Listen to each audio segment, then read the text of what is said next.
Welcome to the Growth Over Grades podcast, a show connecting you with thought leaders, pioneers, and change agents who are leading the charge to support schools and districts, making the shift toward competency-based education and to promote growth over grades.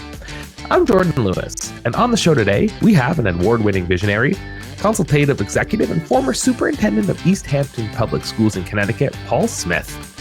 Paul is the founder of SchoolWorks Consulting, a firm specializing in district-wide efforts to develop and implement inspiring visions, missions, and K-12 Portrait of a Graduate programs. His work has been instrumental in creating tools for district coherence and improving educational outcomes across the board. With a proven track record of maximizing academic achievement, enhancing graduation statistics, and boosting enrollment, Paul has become a go-to expert for districts looking to level up their educational initiatives. His approach combines political savvy with community engagement, driving improvements in everything from human resources practices to conflict resolution and transparency. In today's episode, we dive deep into Paul's 8 steps to success for creating and implementing a portrait of a graduate. We discuss practical strategies for districts aiming to develop their own program and key considerations to ensure long-term success. We discuss school culture to help bring about a positive change and how leaders can be the spark to ignite innovation. Now, to my conversation with Paul Smith. Paul, super excited to have you on today's show. I've been really fortunate to know you for a while now, so I'm excited for this conversation for many, many reasons, as you've been supporting schools and districts with, non-traditional education in regards to portraits of a graduate, and you've done amazing work with your district back in Connecticut. But we're going to set the stage here, and we're going to first start just talking a bit about what sparked your passion for reimagining student success that goes beyond just traditional academic metrics. Yeah, thank you for having me, Jordan. I think schools have come to realize that we have stressed mastering content, utilizing skills that we teach children, rather than mastering skills utilizing the content that we teach children. And the reason we do that is it's very easy to assess mastery of content. Much more challenging to assess mastery of skills. And what I'm saying is not new information, because I think we've realized that content is content and skills are what we really need to focus on. But there aren't great models right now on how to help schools, especially when you get to middle school and high school, where we are so subject specific that we can dig through that subject material, that content, and really focus on the acquisition of skills. So I think Portrait of the Graduate has become step one in doing that. And everybody's kind of stuck at that early step of the profile of the graduate. I'm sure we'll get into that more. But I think we're at the point where people are just saying, hey, help us. We realize this is what we need to do. How can we do it effectively? I love the call out that this is not new information. It's things that we know. The focus towards mastering skills to help us understand content is continuing to take shape. But Paul, I'm just curious, why do you see in 2024 or 2025, when you're listening to this episode, why now though? Because it seems to just be on every headline that this is what we need to do. What shift do you think happened in our system over the last 5 years that put this into focus for us right now? Sure, and I think it's the ubiquitousness of Google, Wikipedia, that there's no value in strictly knowing content unless you're going to be on the show Jeopardy. There really is. You used to be, your value was determined by what you know. Your value now is determined by what you can do and what you will be able to do in the future. Because I think what we're seeing is, we talk about our children having, 7 to 15 jobs before they finish their careers. And even the people who stay in a few jobs those are going to transpire and transform over the next several decades and morph into things that we can't even understand now. Also not a new concept, but what we're finding is the skills of creativity, of adaptability, of flexibility, of group work, teamwork, and even compassion are those skills that if we can ensure that our graduates have those skills, then we are setting them up for future success much better than if we say, okay, they passed AP US History, AP Calculus, and things like that. Not that those courses don't have value, but sometimes we measure success in high school. Oh, I got a 5 on the AP exam. I got a 5 in this exam. And what we're realizing now is, yes, but you have to have skills for future readiness. And people are also saying, and we know this is true, at least in our lifetime, AI is developing quickly. So let's give students the skills that we know AI will really struggle with to keep. So, the future is us maintaining our employability with skills that computers will not have. It just makes me think of the quote that is floating around, and it's something like, AI will not replace your job, but somebody who knows how to use AI will replace your job. Exactly. And, I just see, it's so funny you mentioned that. And I love also the call out that students might have 7 to 15 jobs, and sure, that might be true. I feel like the current job market and where things are at, students or young adults are much more open to saying, I don't like this, I'm going to find something that I do like. And there's not that deep rooted need of loyalty where you're at a company for 30 plus years, like what perhaps our parents went through with that generation. But I also think it's critical to say, hey, there is a morphing of the job. And I just even think of myself, I've been with this team for 8 years. And if I think about what I was doing 8 years ago when I started at this team versus what I'm doing now and the skills that I'm applying and the technologies that we're using, it's not even remotely the same. The people at our company that are doing what I did 8 years ago are doing it completely differently with a completely different set of skill sets. But it's the same job, same company, but how it's approached is so vastly different. So I think that's a great call out because we do have students that are going to be following many different paths towards this.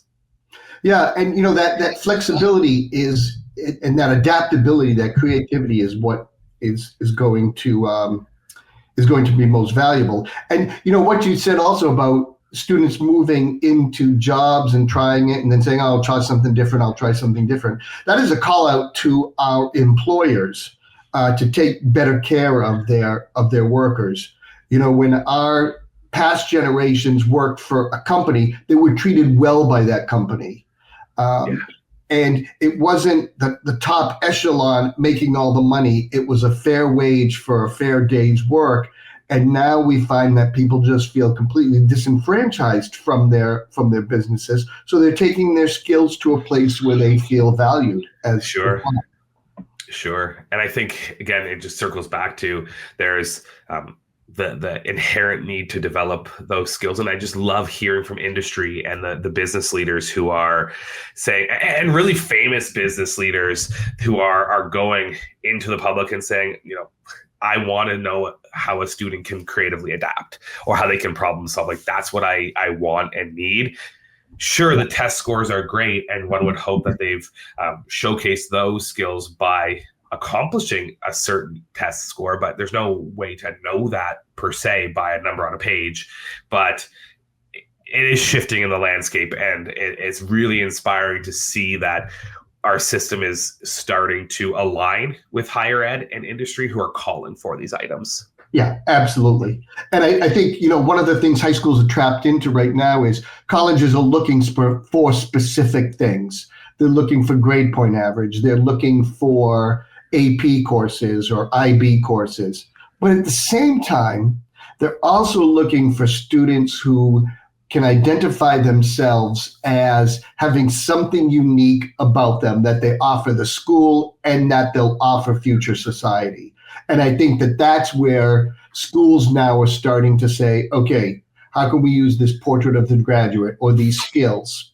which reflect that community. In most cases, the exciting part about the portrait of the graduate is that school, that community, parents, students, teachers, business leaders from that community have identified the skills and say, this is what we want our children to know and to be able to do.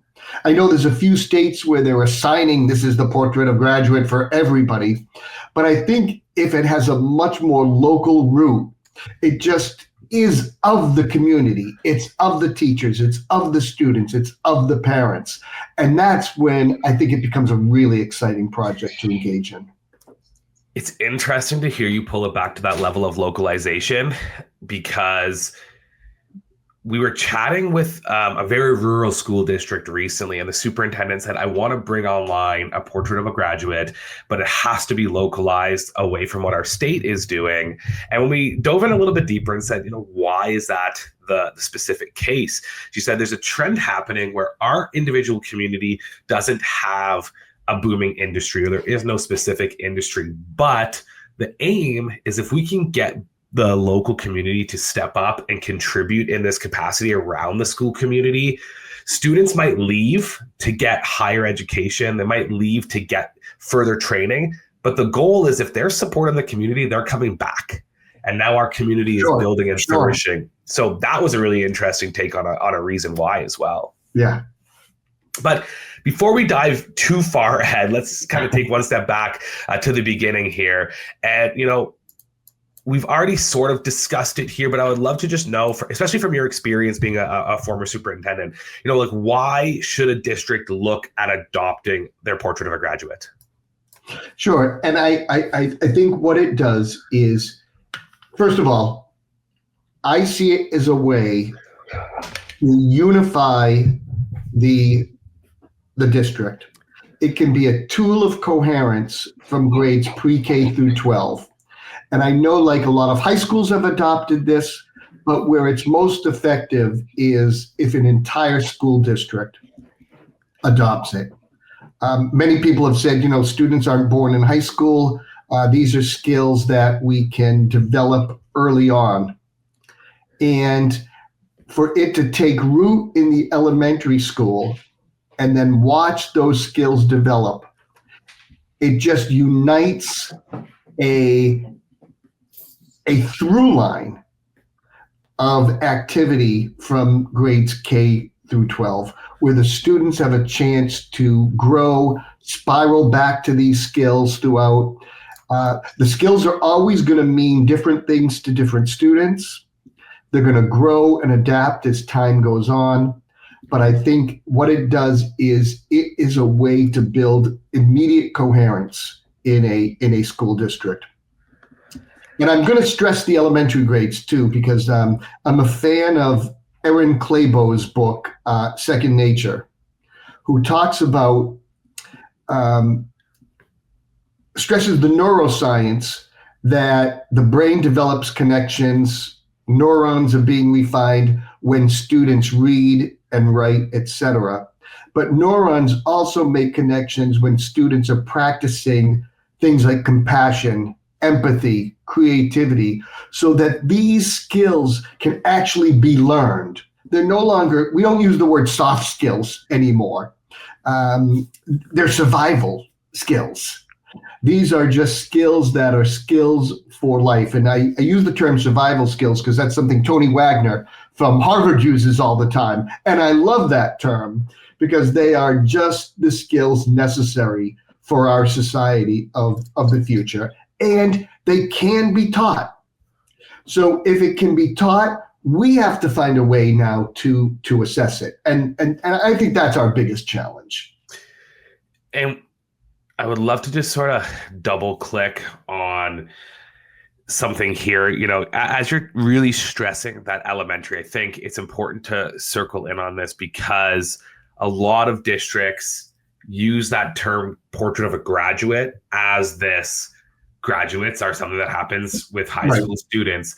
So did you see that language being restrictive in districts approaching this, using that term portrait of a graduate? There's lots of other terms that we're seeing, profile of a learner. Sure. profiles of success, things like that. So, when you're speaking with schools, like how does that language help bring that unity about? Yeah. And I like the term profile of the graduate or portrait of the graduate because it speaks to here's the direction we're taking so that every one of our students, by the time they graduate high school, have mastered these. And, it can be profile of the learner, it can be profile of our school.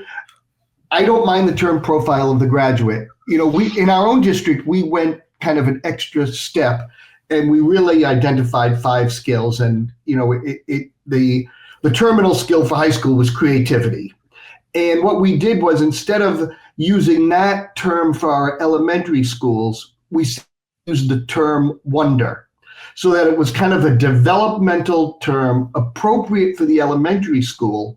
But as they got older, the word wonder was replaced with creativity. Right. And so what we didn't want to do is slap on the wall 5 terms that sound so anti-elementary. What we did was we kind of created that matrix of terms as students move through. But in essence, you could see as the students developed, the words developed as well.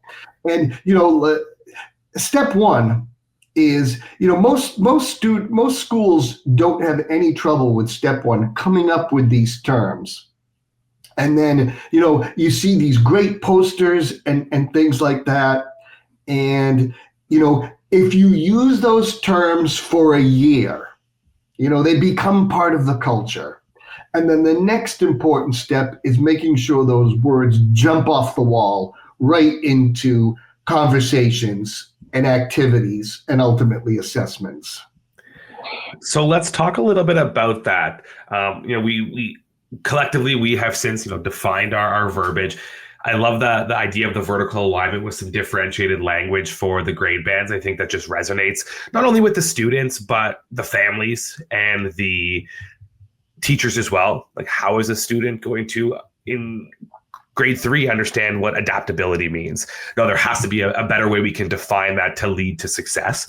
But the verbiage is out, the poster's on the wall, you're having it in conversation. So what can a district do to start actually taking it off the wall and start putting it into activities? Like, how can a teacher essentially begin to embed this into their practice?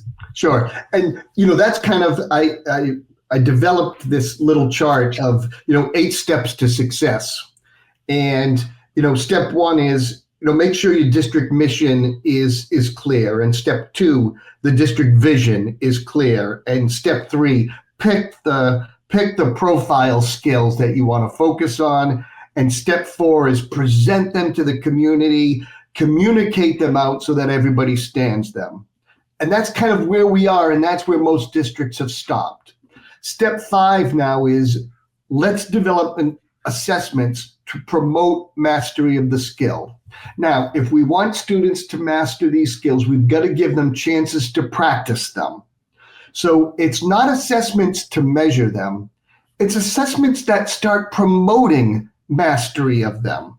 Because you can't just say in high school, okay, here's how you're going to show that you are compassionate, or here's how you're going to show that you are a thinker, or here's how you're going to show that you are a creative individual. We've got to make sure that along the way we develop assessments that promote mastery or start developing mastery. And, my suggestion is we put a lot on teachers already. And to start saying to teachers, okay, English department, you're going to measure compassion. All right, social studies department, you're going to measure critical thinking. What we're doing is we're trying to take the content of what they do and squeeze in a skill and say, okay, you can kind of make this work. That's the wrong way to do it. I think the important thing to do is put it into the hands of the students.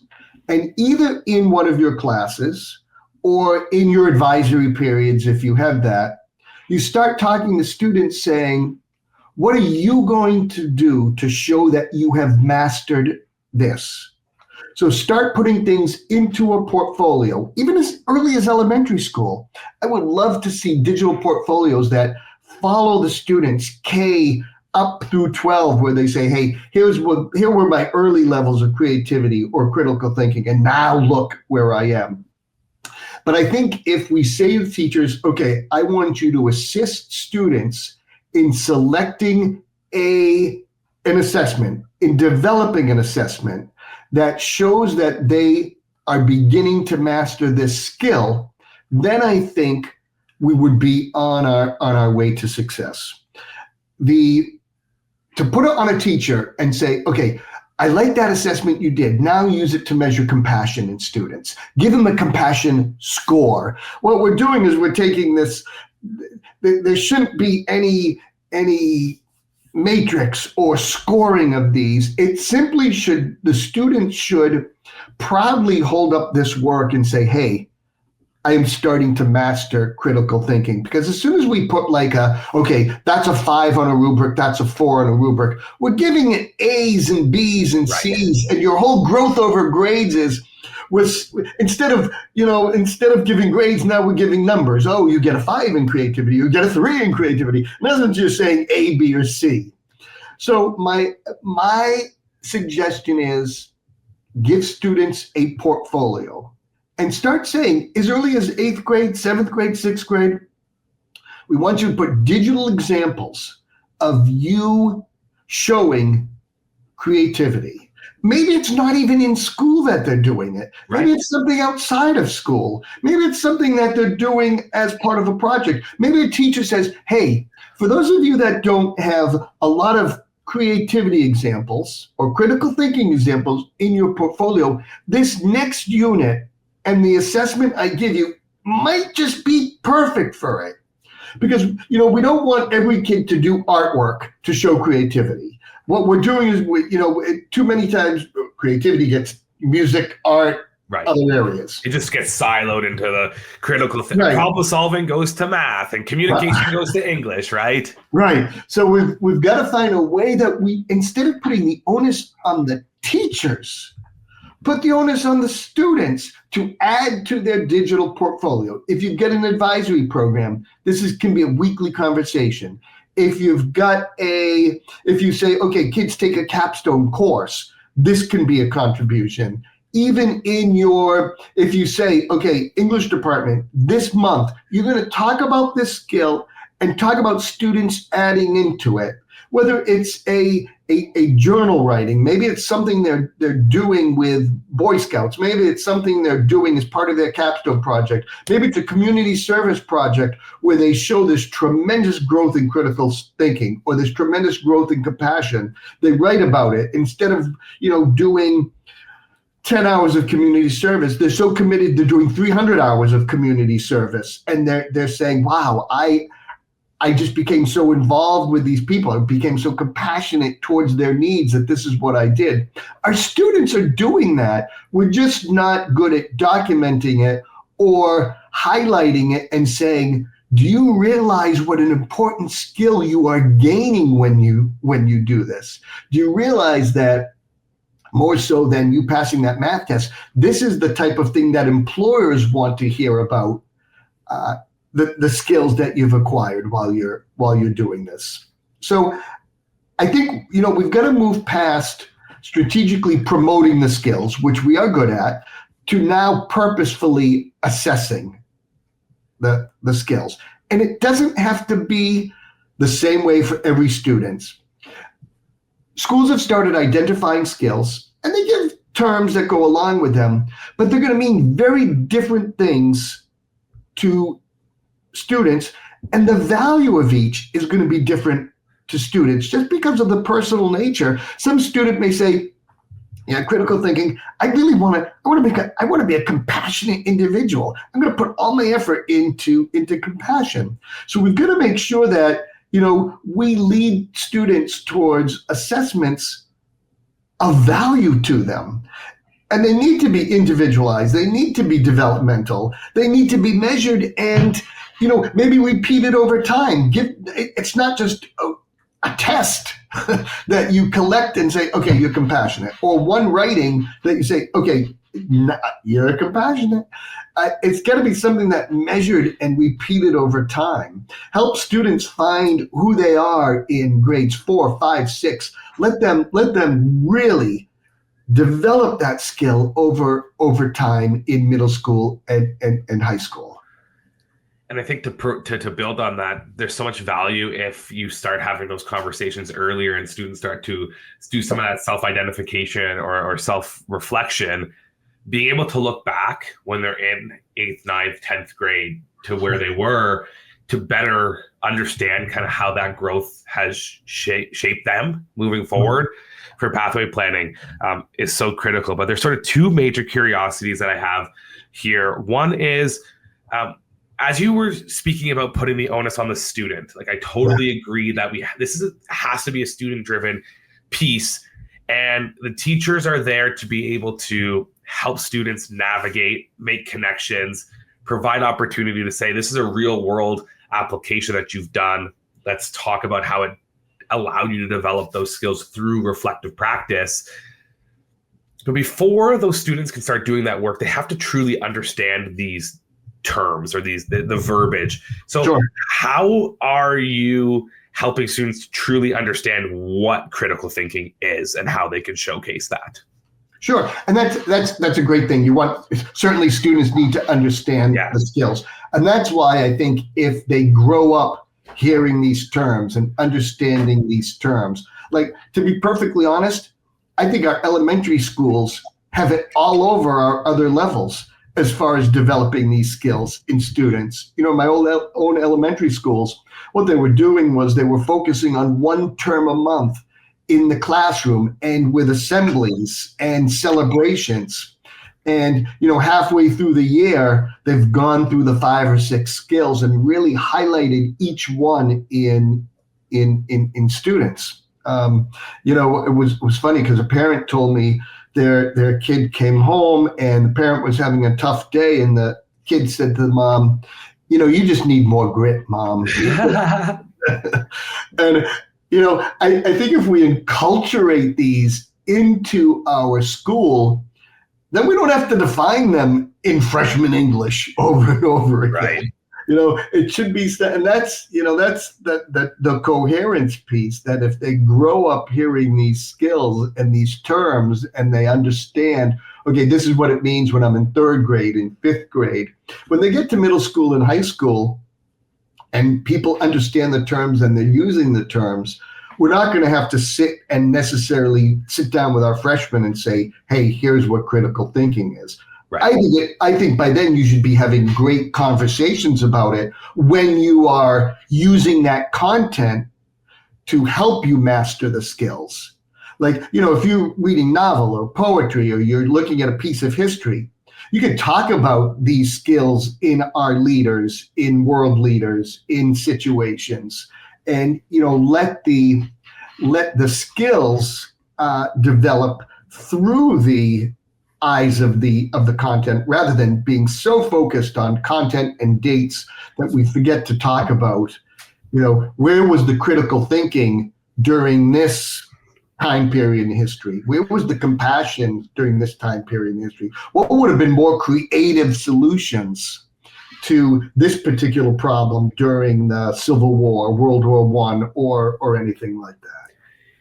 And that example off the top of your head was just such a really interesting thing to hear in real time, because I feel like a lot of school district teams do get really stuck in that we have to recreate our resources and activities to have the skills be showcased. And there's so many different models. I mean, I've seen districts that do a departmental approach. I've seen some districts that go a lesson each week, but it's just now forcing those teachers to say, we're putting the curriculum aside and we're doing something just about this siloed competency, which as an entry point, sure, like it could have value, but to hear you just say that example of, here is a real history example, the World War I, talk to me about what problem solving could have happened that would have avoided this conflict, and just give students that scenario and allow them to just use what they know of the content to express it. Like, that's such a cool way that I mean, you came up with it on the spot, Paul. It doesn't take rocket science to think about incorporating it that way. It was something that, when I was superintendent, I wanted our profile of the graduate to be in every single classroom, in every single office, big posters when you walked in, just to make sure that these terms just became part of our culture. Language ultimately becomes the culture. If you use the words enough, they're going to become part of your culture. But now we have to make them in our teaching used often enough that they become part of our conversations, just our regular conversation, regardless of the subject area. Because, I'm not one to say, okay, get rid of departments, let kids just wander around the building and do whatever they want. We are not there yet. And some schools do that. Some specialized schools are able to do that. But our traditional comprehensive high schools, we can still make this have meaning. Of course. And I think, again, that idea of coherence, I have two more major curiosities, and there's one that I really do want to come back to, and it's more related to the measurements. But something that we're really hearing about the idea of building coherence and embedding the language day to day is for teachers to start, or districts to start, with the portrait of a teacher before they embark on the portrait of a graduate. I'm just curious on your sort of opinion about using that as a stepping stone into this work. I think that's really important. I think every whether it's a board of directors or school board or trustees, leadership teams, and superintendent, when you are hiring, you have an opportunity to bring in people who believe what you believe. And it's an opportunity to say, okay, do we see compassion in this teacher? Do we see flexibility in this teacher? Do we see persistence? Can we see that this teacher is going to be persistent? Because as your teaching staff goes, so do your students. I loved being superintendent of schools. I was smart enough to realize that the number one influence in school success is the classroom teacher. It wasn't the superintendent of schools. But my indicator of success was, did I have the right people in the classroom? So as we go through and you hire people and you develop people and you talk about professional development, can we enhance these skills in our students as well? Do we have teachers that are open to new learning? It's very easy to say, look, I'm a history buff. I love history. I'm going to make kids love history. They're going to know the dates of this and that. And that's just not important. I once had a teacher told me, well, Paul, these computer things, I'm just a Luddite. And I'm like, that's not an acceptable answer. You can be a Luddite all you want, but I need you to be the right person for our students. And sometimes in education, it's much easier to get away with your traditional way of teaching than any other business in our society. And we've got to get past that notion of, I know what students need. It's the same thing as my parents said.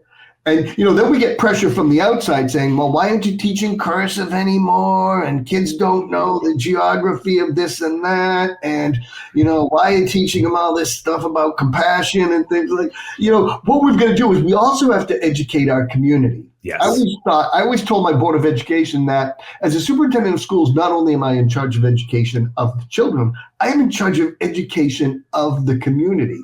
I used to put out a weekly newsletter that was geared not only towards students, families, and teachers, but also to the community, so they would know what we were doing in the schools and understanding why we were doing it.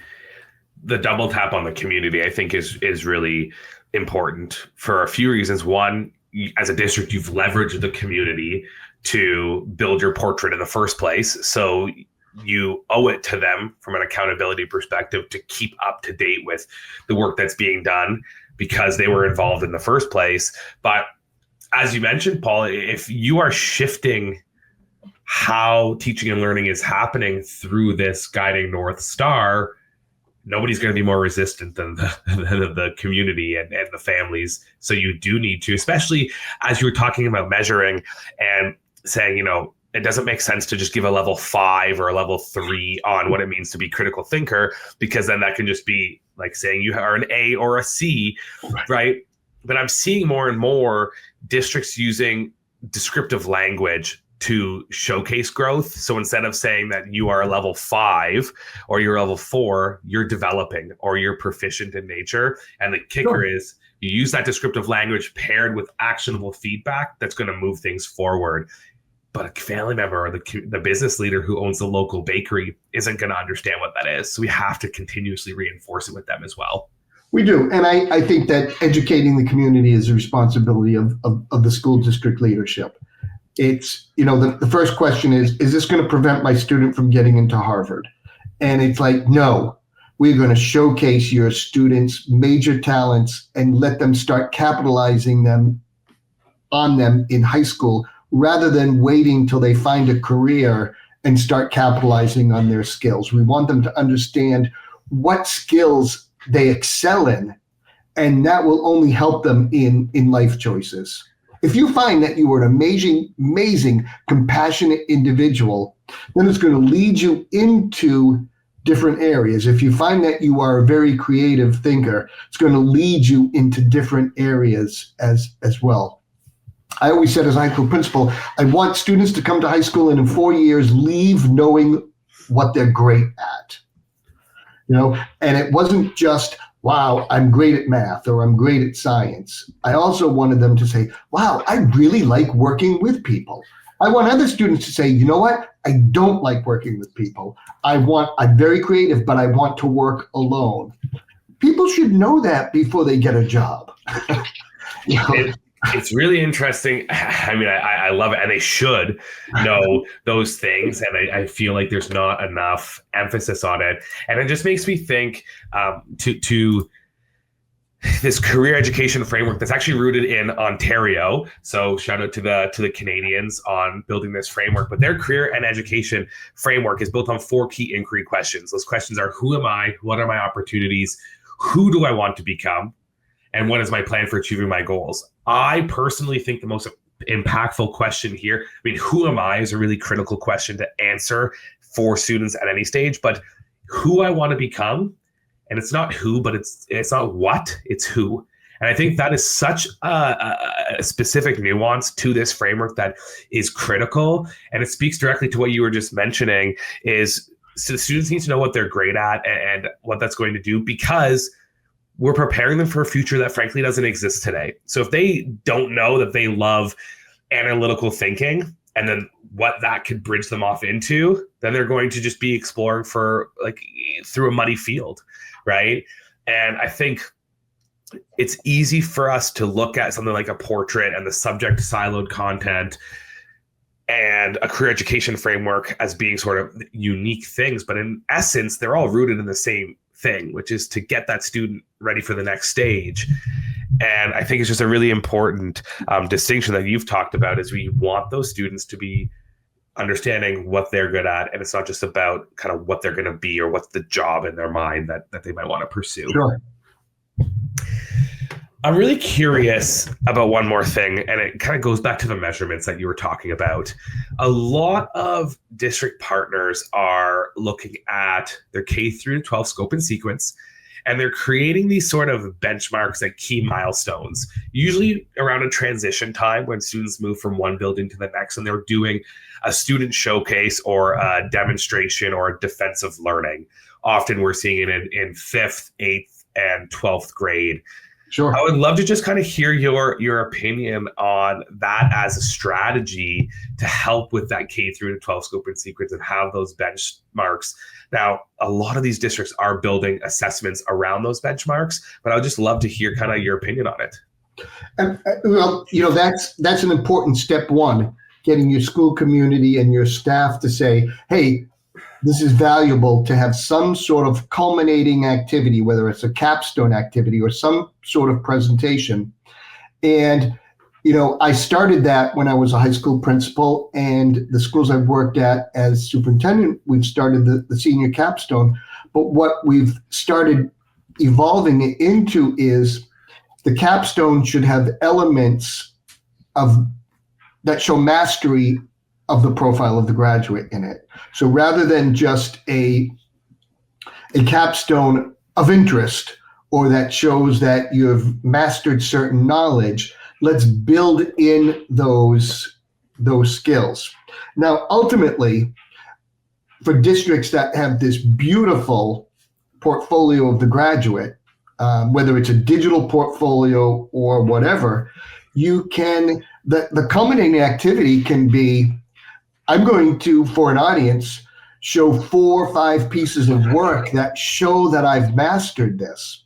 So rather than stop what students are doing and say, okay, we've got to talk about your capstone, which is due in a month, start talking about the freshman year and saying, okay, we want you to start putting things into a portfolio that show mastery of these skills, because your senior defense will be, for some public audience, they're going to want to hear you describe your mastery of these skills and what led to it.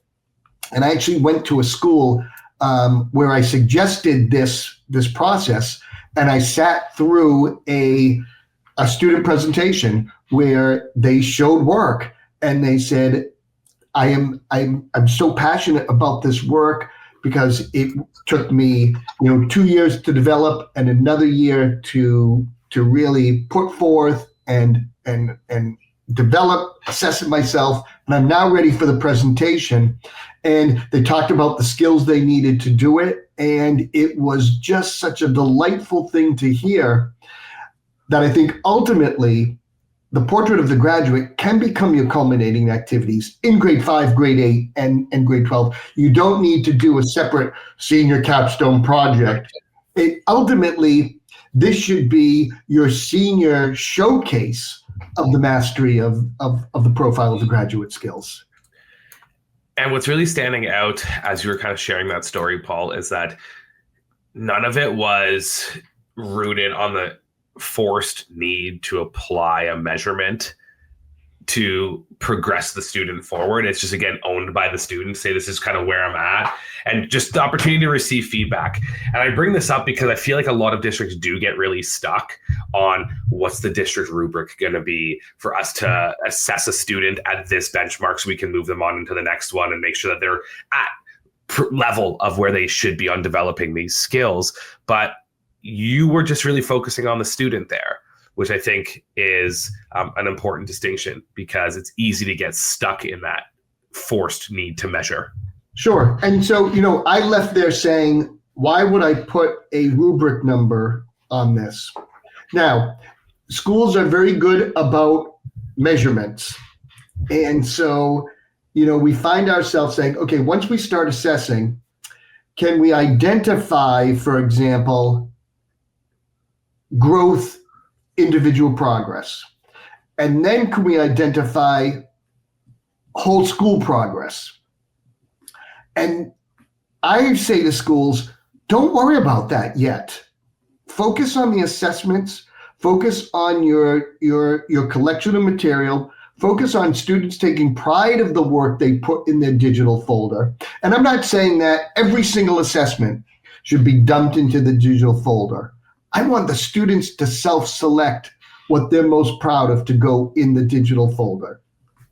And then ultimately, as that grows, then you say, okay, now let's talk about ways that we can share with our students what we feel their individual progress is. And then we'll be able to share what our whole school progress is, because I think that's what parents and the community need to hear, that, look, we can say that our graduates have mastered these skills. And here's the evidence. Open up this digital portfolio or watch this film of our students defending their projects, or look at how this project got this student into college and they ultimately started their own business that focuses back on this. So, I think too often we say, okay, let's assess it, let's measure it, and then measure it as a whole and then tell people about it. I think what we've got is we've got to spend a couple years developing the assessments and letting students talk about their growth. Then in the year 2029, 30, schools are going to be ready to start sharing, okay, here's how we're going to measure individual progress and our whole school progress. But, to try to do it all at once, that's what's killing teachers and burning out principals by saying, okay, we came up with the profile of the graduate in year 1. Now year 2, we got to start assessing it. And by year 3, I want us to communicate out how we're doing.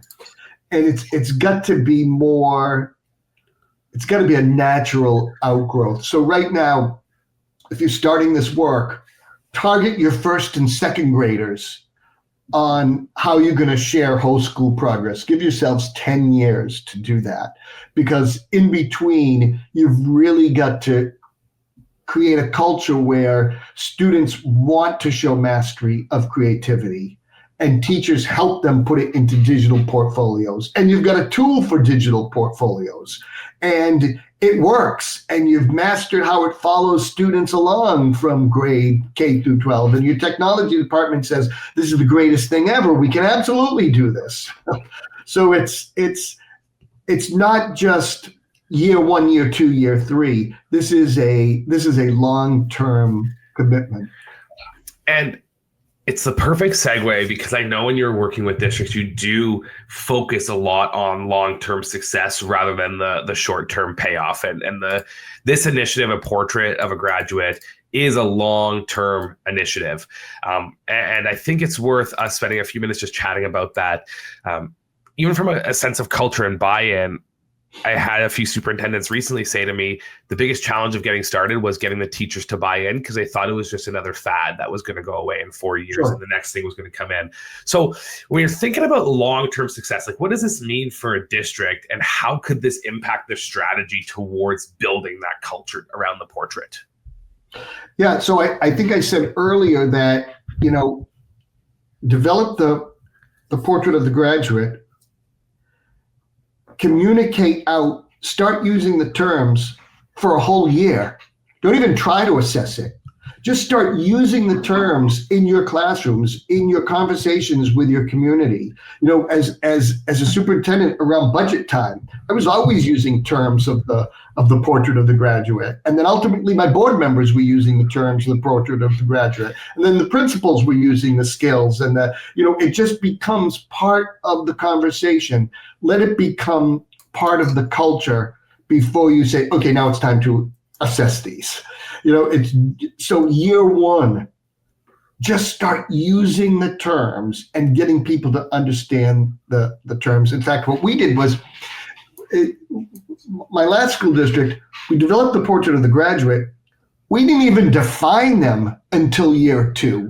We just started putting the skills up there and getting people talking about the skills, so that by the time we went to really define them, people had already lived with the skills for a while, and students had heard of the skills. So, we put people in a room together, we did surveys, and we had data because people already knew what the skills were. Then it was time to define them. And so that's year 2.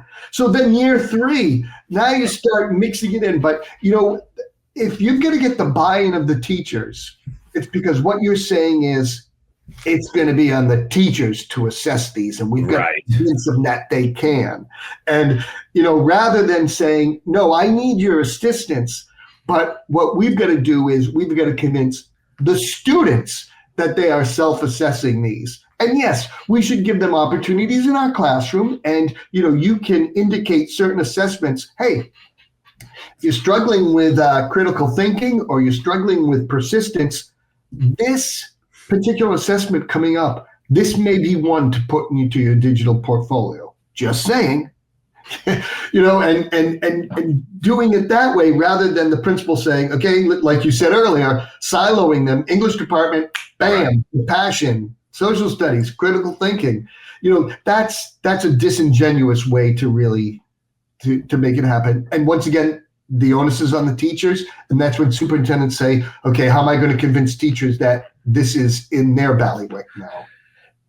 And it's a really powerful statement around by gaining the buy-in from a teacher, you're putting emphasis on this is owned by the teacher instead of putting it on the student, just making it a part of that day-to-day. I think it's a really powerful sentiment. But Paul, I'm curious, as you've been through a cycle, I guess, for lack of a better term, of going from this sort of inception and idea to this longer term rollout where this became part of your school culture to have the portrait of a graduate. What does success for a portrait of a graduate look like? Because it's going to obviously be subjective and different for each district. But how can a district at the end of a school year say, hey, this portrait work and the stuff we're doing is successful to us? If you let it take time and gel as it should, you'll just feel the success at every step. So the step one of success is having a district and mission vision that these terms just come out of. And then, okay, we've got the terms. And when the community hears the terms, you don't even have to define them. Just say, these are the skills that we think are most important, and they came from us. We offered everybody in the community a chance to make comments. We did surveys. Hey, step one, that is success. That's what success looks like. So just enjoy it. And then say, okay, now let's start talking about these. And all of a sudden you hear your elementary principals are doing, we're going to take one each month and really let it live and breathe in our buildings. Right. Hey, to me, you guys, that is success. And then now the third year, let's really start defining the terms. And so we're all using a common vocabulary. And here's what it looks like in elementary school, and here's what it looks in high school. There's the successful step. Don't start talking about assessment to year 4 or 5.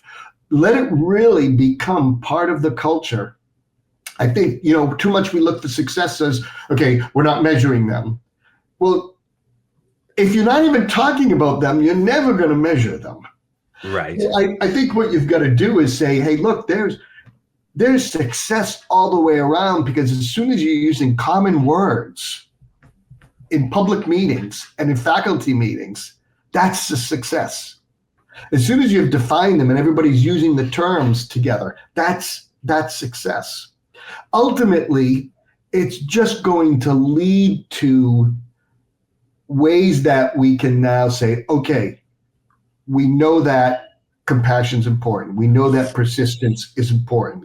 How can we measure that in our students, in our teams, of students, in our athletic teams? Are we seeing that, and how do we identify that? How do we quantify that? Even though, quantifying sounds like numbers, let's find ways to just celebrate, hey, look, our team didn't win the championship, but boy, were they great sportsmen. And, our lead runner, someone tripped and he helped pick up the kid. That's a celebration for us. And boy, does that speak to one of the skills of our profile of the graduate. And just start celebrating as you see that portrait come alive.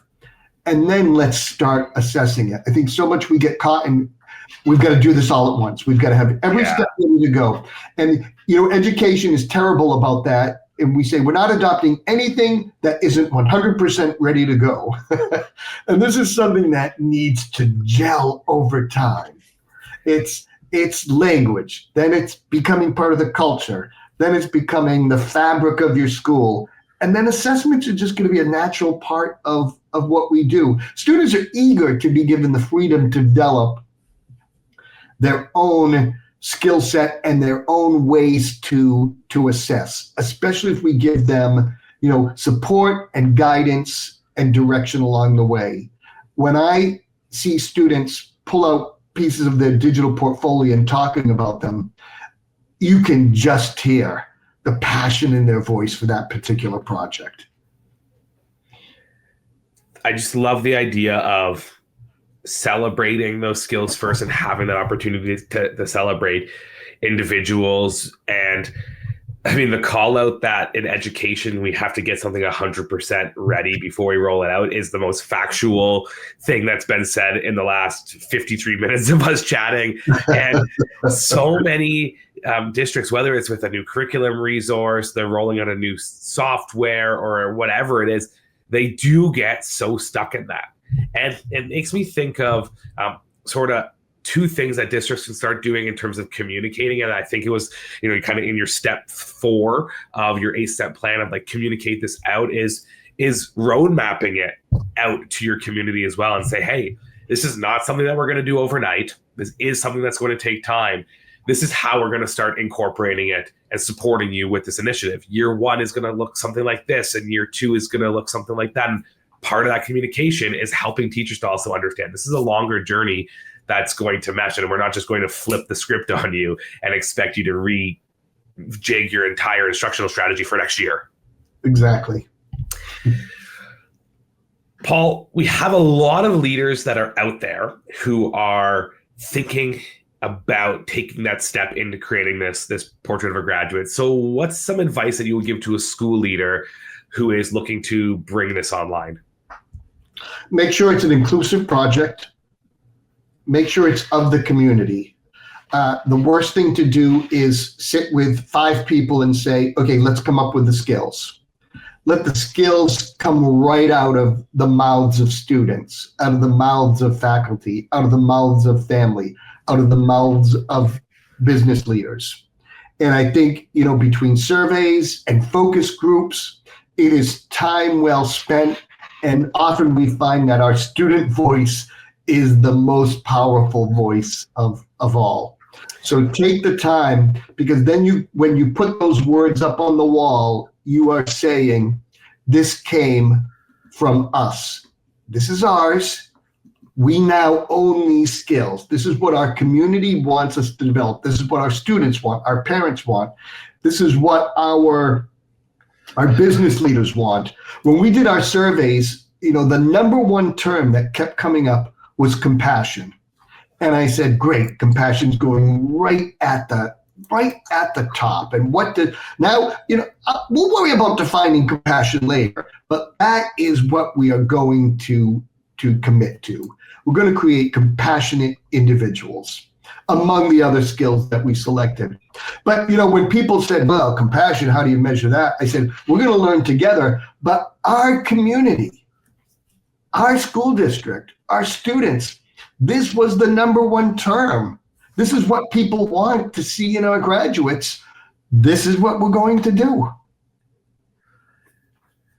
In your experience, as you created that set of skills and competencies, how often would you go back out to the community to see if this needs to be iterated on or changed as your community and industry would change? Yeah, that's a good point. And I would always suggest to schools that, you want it to be relevant. And maybe the descriptors change. I would be cautious about, every 3 years changing the skills. And make your skills broad enough that they don't lose meaning. Critical thinking isn't going to lose meaning. Compassion isn't going to lose meaning. The descriptors may change, and the descriptors may change, especially as children age. And we talked about, a matrix of terms along the way. I would just be cautious about constantly changing the skills. Right. I think if your skills are broad enough, then the descriptors will change. We look at our business industries. We still want creative individuals, but that definition of creativity has changed in the last 10 years. Now it means kids who can write great algorithms. Right. We didn't use that term 10 years ago, but it still is under that umbrella of creativity, basically. Right. That's a really important call out, because there is a lot of research, not even research, just opinion pieces. I mean, the world is inundated with everybody's opinion, and it's so easy to call yourself an expert in a specific area that says, hey, you got to be iterating on this. But I think that you've defined a specific kind of understanding that, yes, you're iterating on it, but you're not changing those essential competencies. The iteration comes around describing what it is to showcase those. And I appreciate that. Paul, last sort of thought and question here as we're wrapping up today's conversation. Why do you see something like the portrait of a graduate critical to the future of K-12 education and beyond? I think because it has lasting meaning for our children. If we want to give our children what they really need to go out into their future, then these skills are just absolutely essential skills. I'll go back to Tony Wagner's, survival skills.